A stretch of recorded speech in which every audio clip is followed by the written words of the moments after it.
የሀበሻ ሬዲዮ የ24 ሰዓት ፕሮግራም ነው። ከፕሮግራማችን ጋር አብራችሁ ቆዩ።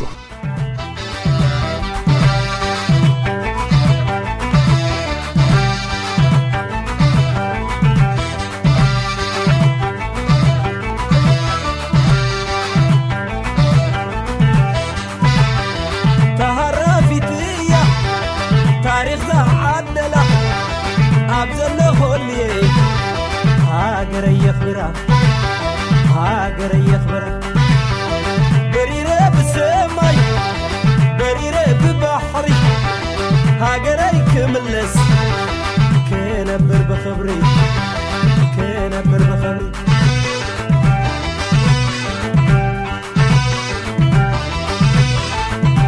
لا لوي لا لوي لا لوي لا لوي لا لوي عدي ولا لا لالوي أتخملا لالوي ترعيني لالوي ميدا قدلا لالوي نسان دكمري لالوي زعب غلا لالوي نحيا فكر لالوي حقري زبلا لالوي حقري زبلا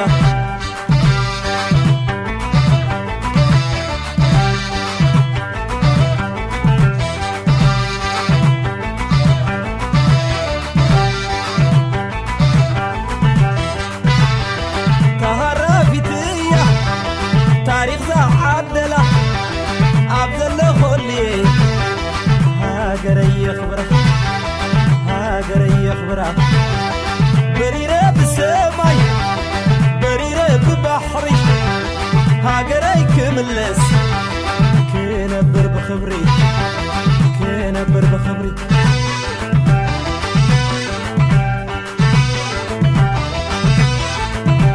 لا لوي لا لوي لا لوي لا لوي لا لوي عدي ولا لا لا لوي أتخملا لالوي ترعيني لالوي ميدا قدلا لالوي نسان كبري لالوي زعب خلا لالوي نحيا فكر لالوي حقري زبلا لالوي حقري زبلا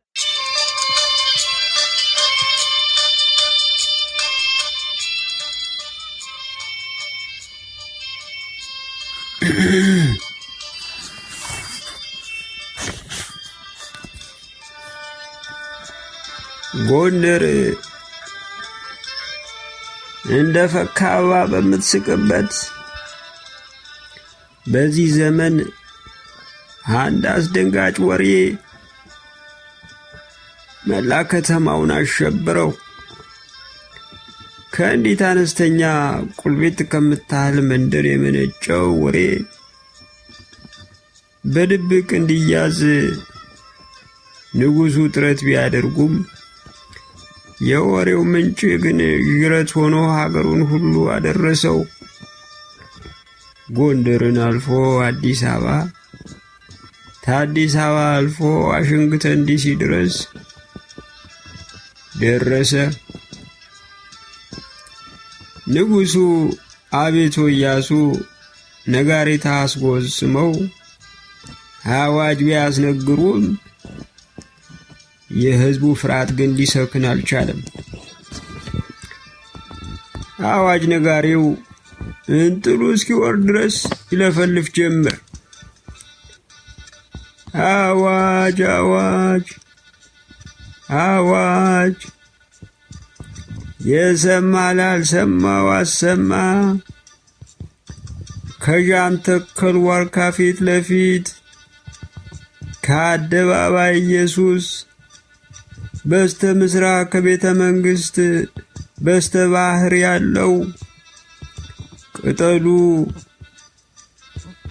እንደ አርቦጅ የሆነ ግንዱ ጥቁር በጋ ክረምት ደርቆ የማያውቅ ዛፍ ይገኛል። ከዚህ ዛፍ ስር ያረፈው ሁሉ አልተነሳም። ጥላው ያረፈበት ሰውና እንስሳ ሕይወቱ አልተገኘም። በዚህ የዛፍ ጥላ ተነክቶ የሞተ ብዙ ነውና ከዛፉ ጥላ ማንም ሰው እንዳያርፍ ሲሉ ጃንሆይ ተናግረዋል። ኋላም አልሰማንም እንዳትሉ በግና ፍየል አህያና ከብት ያላችሁ ሁሉ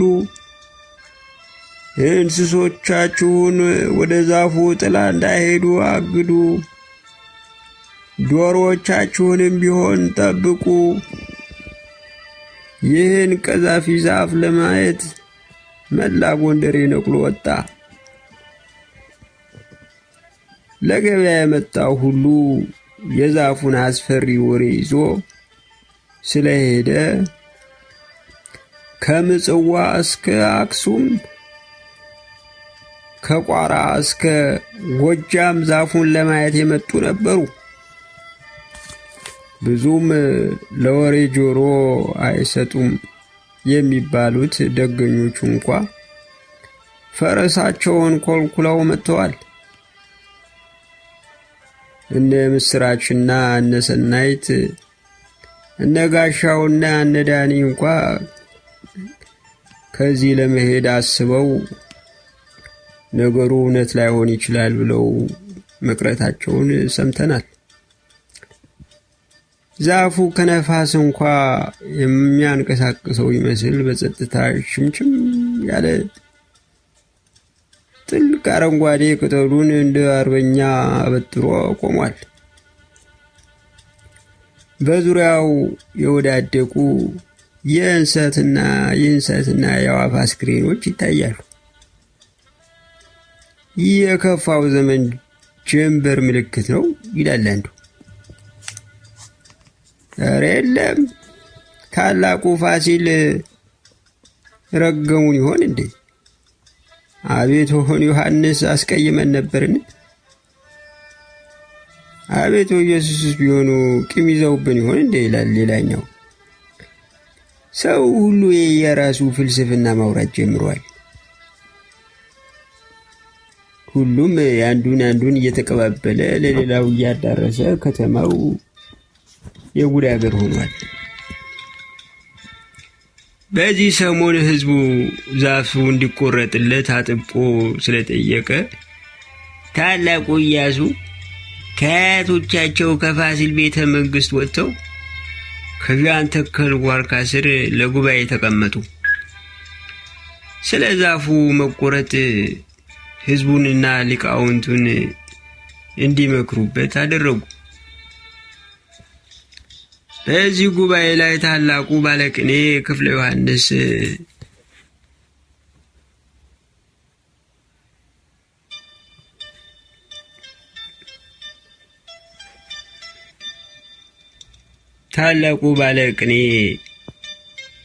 ዮሐንስ ተተክለው አንድ ሽማግሌ ከወደ ደብረ ብርሃን ስላሴ መጡ። ባታው ይመስላል፣ ጸጉራቸውን ያስረዘሙ ናቸው። ከመናገራቸው በፊት ስለ ዛፉ የሚሰጠውን ፍርድ ይሰሙ ጀመር። ባለቅኔው ክፍለ ዮሐንስ ግን በንጉሱ ፊት ስለ ዛፉ ቅኔ መወደስ ለመስለፍ አስቦ መልሶ ዋጠው። ጃንሆይ አሉ አንድ ሌላ ሽማግሌ ከህዝቡ መሃል ኩታቸውን እያጣፉ፣ ይህ ዛፍ በጥላው ቢገለን እኛ ከጥላው ርቀን ለመሞት እንችላለን።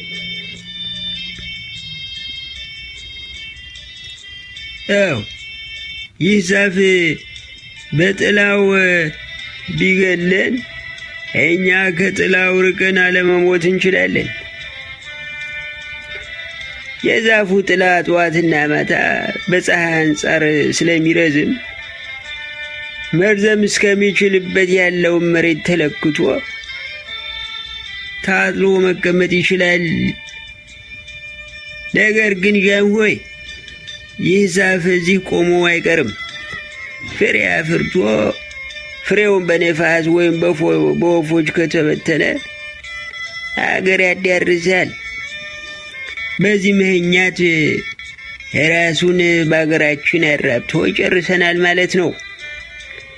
በዓለም የሚገኝን ህዝብ እንስሳን ሁሉ ሊፈጅ ምድርንም ባዶ ሊያስቀር ይችላል። ስለዚህ ጃንሆይ ሳይቃጠል በቅጠል እንዲሎ ዛፉ ፍሬ ሳያፈራ ይቆረጥ ባይ ነኝ። እጅ ነስተው ተቀመጡ።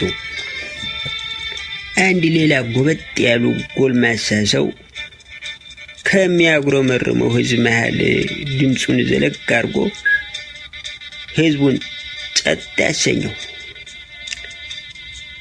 ይኸውልዎት ጃንሆይ፣ በዚህ ምድር ላይ ካሉ ታላላቅ ዋርካዎችና ጥዶች በላይ ከአርዘ ሊባኖስ ከዝግባዎች እንዲያው ረጅም ከሚባሉ ዛፍ በላይ እንደዚህ ዛፍ ሰይጣናትና አጋንንት የሰፈሩበት ዛፍ የለም። ድምፁ እየቀጠነ ጉሮሮ የእንባ ሳቅ እያነቀው መጣ።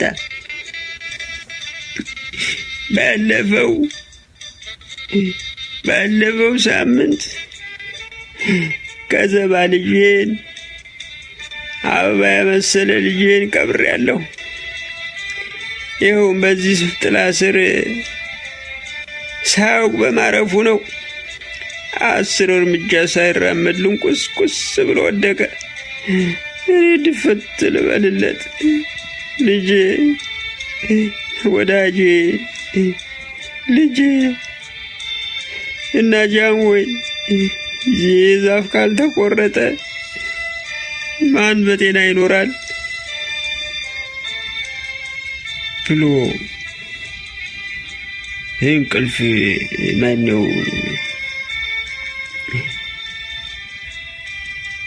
በማልቀስ ዳዳው። ሊቁ ክፍለ ዮሐንስን ተከትለው የመጡ ሽማግሌዎች ወደ ንጉሡ ተራምደው እጁ ነሱና ወደ ህዝቡ ዞሩ።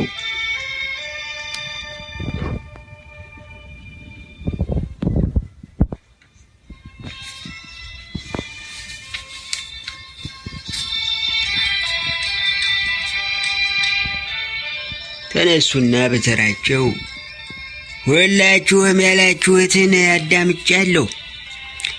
የተናገራችሁት ሁሉ ግን ዛፉ እንዲቆረጥ የሚያስፈርድበት አይመስለኝም። በዚህ ዛፍ ላይ እልፍ አእላፍ አጋንንት ሰፍረውበታል ብላችኋል። ዛፉ ቢቆረጥ እነዚህ አጋንንት ወዴት የሚሄዱ ይመስላችኋል? ዛፉ እንደተቆረጠ ሁላችሁም አጋንንት ወደ እናንተ ይገባሉ ማለት አይደለም። ጉርምርምታ ሲወጣቸው ረጅሙ ጸጉራቸውን እስኪ ቆም እያራገፉና እየተወራጩ መናገር ቀጠሉ። ዛፉ ይቆረጥ የሚል ሐሳብ ያመጣችሁ ሰዎች፣ ይህ ሐሳባችሁ የድንቁርና ነው። በመጀመሪያ ስለዚህ ዛፍ የምታውቁት የለም። እስቲ ይህ ዛፍ ተቆረጠን በል። ይህ ዛፍ ብንቆርጠው ዘሩን በዱር በገደል ፈልገን ለመቁረጥ እንችላለን። ስለዚህም ዛፉ መልሶ ማቆጥቆጡ አይቀርም። ሌላ ሰው ቱግ ብሎ ተነሳና እንዲህ አለ። ጃንሆይ፣ እኛ መንደር ያለውን ቄስ ተፈሪን ያውቁት ይሆናል። ቁመቱ ረጅም በመሆኑ በቤተ መንግስቱ አጥር በኩል ሲያልፍ እንኳ ሳያዩት አይቀርም። እውነቴን ነው። ቤተ መቅደስ ሲገባ እንኳ የላኛውን ጉበን እየመታው ራሱን አሳብጦታል። ገበያ መሃል ረጅም ሰው ካዩ እሱ ነው። መቼም በመላ ጦቢያ እሱን በቁመት የሚስተካከል አይገኝም። ቁመቱ ከዚህ ዛፍ ይበልጣል። ህዝቡ ይስቅ ጀመር። ጃንሆይ ሽርመም ብለው ዝም አሉት። ሳቁ ቀዝቀዝ ሲል ቀጠለ።